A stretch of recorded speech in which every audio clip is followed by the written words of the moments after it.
O movimento pentecostal aflorou com intensidade em Los Angeles no ano de 1906 e espalhou-se para diversos locais, entre eles Chicago, onde o pastor da Igreja Batista Gunnar Wingren recebeu o batismo no Espírito Santo. Numa convenção batista, Gunnar Wingren conheceu o jovem Daniel Berg, que também fora batizado. Ambos eram suecos e se tornaram grandes amigos.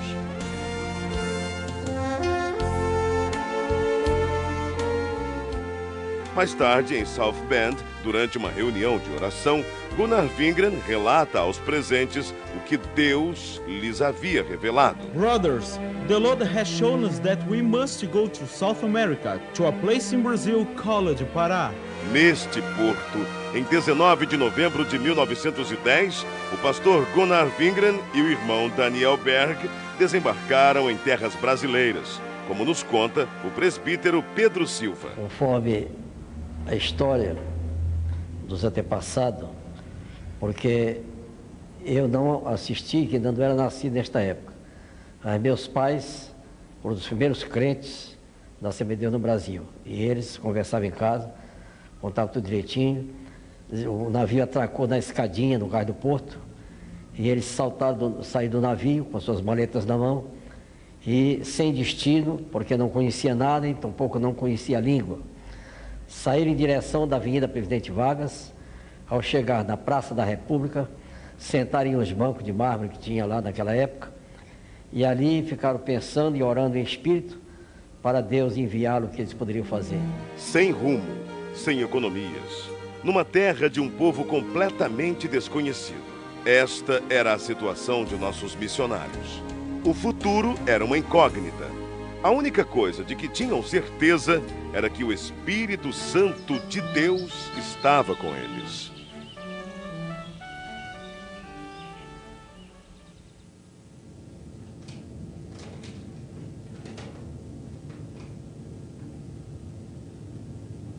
Daniel! Yes, go ahead, speak. The editor of the newspaper is our brother Justice Nelson, a Methodist pastor I knew in North America. Tomorrow, you look for him. He will certainly give us the necessary orientation here in Brazil. Praise the Lord, praise the Lord, Lord. Amen, amen. O pastor metodista Justus Nelson os recebeu muito bem. Disse-lhes a respeito da Igreja Batista de Belém e prometeu levá-los até lá.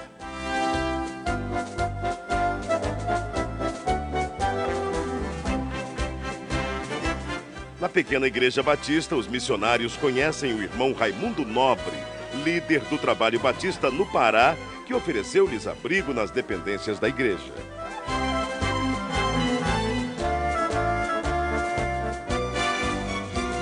Mais tarde, os missionários foram apresentados ao irmão Adriano Nobre, membro da Igreja Metodista e primo de Raimundo Nobre. A convite do irmão Adriano Nobre, Berg e Wingren navegam pelo rio Tajaburu até chegarem ao local chamado Boca do Ipixuna, onde ficava a casa do irmão Adriano. Ali permaneceram por algum tempo, aprendendo a língua e os costumes do país em que passariam um bom tempo de suas vidas.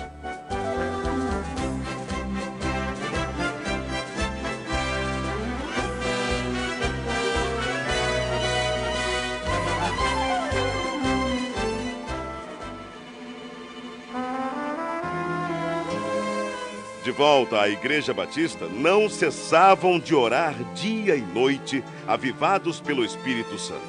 Isto causou inquietação em alguns membros, que os censuraram e os chamavam de fanáticos. Mesmo assim, os dois não se abalaram e continuaram orando e testificando sobre o batismo no Espírito Santo. Em 2 de junho de 1911, o Senhor batizou a primeira brasileira a crer nas promessas de Atos 2:39. Irmã Celina Albuquerque estava orando em sua casa quando começou a falar em línguas estranhas pelo poder do Espírito. Irmãos, o que tem acontecido aqui, o que tem acontecido conosco, é maravilhoso. não podemos deixar de falar de coisas tão maravilhosas, do cumprimento da promessa que nos foi garantida pela palavra de Deus. Não podemos fechar os olhos para o derramamento do Espírito Santo.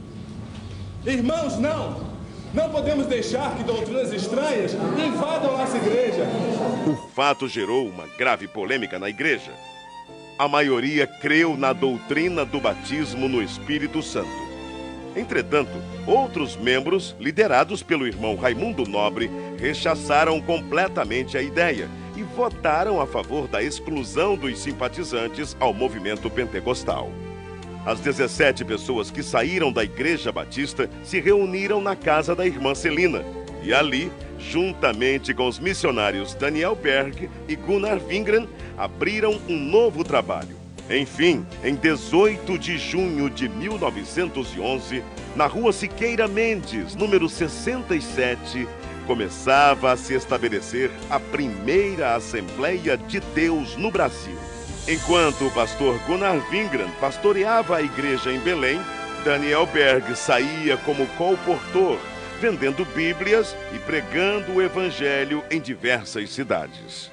Eram tempos difíceis, de longas jornadas, mas Deus jamais desamparou aqueles que lutam por sua palavra.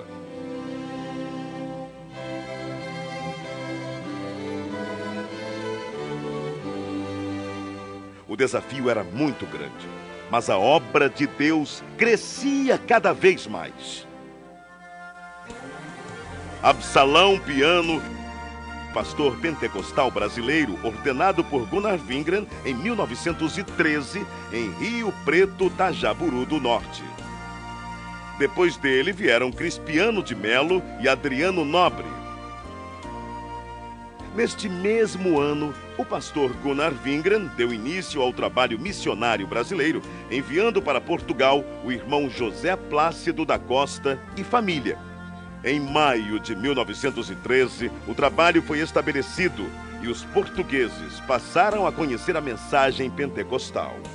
Mais tarde, o irmão José Matos se juntou ao trabalho. 1914. Estoura a Primeira Guerra Mundial. Em 25 de outubro deste mesmo ano, chega ao Brasil mais um missionário sueco, Otto Nelson e sua esposa Adina Nelson. No ano seguinte, foi a vez do missionário Samuel Nestran e sua esposa Lena Nestran. Alguns anos mais tarde, em 1917, foi fundado o primeiro jornal pentecostal, A Voz da Verdade. Esse jornal circulou por apenas 3 meses, mas os irmãos da Assembleia de Deus em Belém reconheceram que era necessário divulgar as bênçãos de Deus para todo o povo e, para isso, lançaram mão de um novo jornal, A Boa Semente, cujo primeiro número circulou em janeiro de 1919. Estava lançada a Boa Semente da Literatura. Em 1921, chega ao Brasil Niels Nelson, um jovem de apenas 26 anos. Impulsionado por Deus, veio somar esforços à evangelização. Nessa época surge o primeiro inário da Assembleia de Deus, o Cantor Pentecostal, com 44 hinos e 10 corinhos. No ano seguinte, foi criada em Recife a Harpa Cristã. A igreja crescia e já se espalhava por vários pontos do país com o apoio de homens de Deus como Eurico Bergsten, Bruno Skolimowski, Gustavo Nordlund, Joel Carlson, José Menezes, Niels Karstberg, Cícero Canuto de Lima, Paulo Leivas Macalão e Francisco Gonzaga, que, inspirados pelo Espírito Santo, dedicaram suas vidas desbravando os caminhos da fé, abrindo pontos de pregações em diversas regiões do país e contribuindo para que a Igreja de Deus crescesse cada vez mais. Para recordação e agradecimento a Deus pelo que Deus tem feito através de homens que em si nada eram, mas que eram cheios do fogo do Espírito Santo e que trouxeram uma mensagem poderosa. E as portas do inferno não têm podido prevalecer até o dia de hoje. Mas, graças a Deus, esta obra permanecerá maravilhosamente até o dia da vinda do Senhor. Era preciso ampliar o trabalho de evangelização por meio da palavra impressa. Para isso, em 1923, o irmão Samuel Nistran se empenhou em adquirir máquinas para a impressão do jornal Boa Semente, folhetos e livros. Reconhecendo o valor da literatura cristã, o pastor Gunnar Wingren e seus auxiliares resolveram fundar um jornal evangélico na capital federal, o qual denominaram Som Alegre. Em 1930, foi realizado em Natal, Rio Grande do Norte, a primeira Convenção Geral das Assembleias de Deus. Com pesar, a igreja se despediu do pastor José Felinto, recolhido à glória durante a convenção. Na mesma Assembleia foi decidido que os trabalhos do Brasil passariam a ser dirigidos pelos obreiros nacionais, com apoio dos missionários. Também foi decidido que os jornais Boa Semente e o Som Alegre se uniriam num só, formando um novo jornal que se tornou um órgão oficial das Assembleias de Deus do Brasil, o nosso Mensageiro da Paz. Durante a ditadura de Getúlio Vargas, foi criado um órgão controlador da imprensa, o Departamento Imprensa Propaganda. E todos os jornais deveriam ser registrados. O governo exigia que somente entidades jurídicas ou pessoas físicas, com os devidos títulos de propriedade, poderiam publicar jornais. Foi então que, para atender à imposição do governo, foi criada em março de 1940 a Casa Publicadora das Assembleias de Deus. Na verdade, a CPAD era formada pela redação do Mensageiro da Paz e teve vários endereços.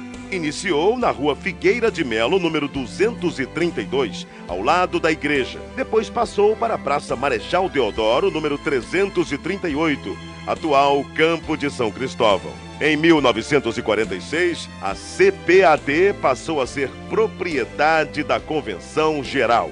Nessa época, deu-se início a uma campanha para a aquisição de uma propriedade onde funcionaria a gráfica do Mensageiro da Paz, que até então era editada em gráfica particular.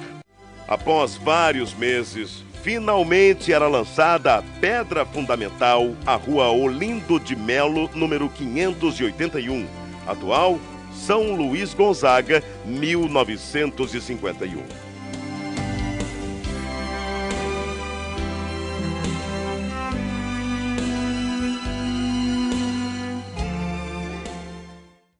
Ide e pregai.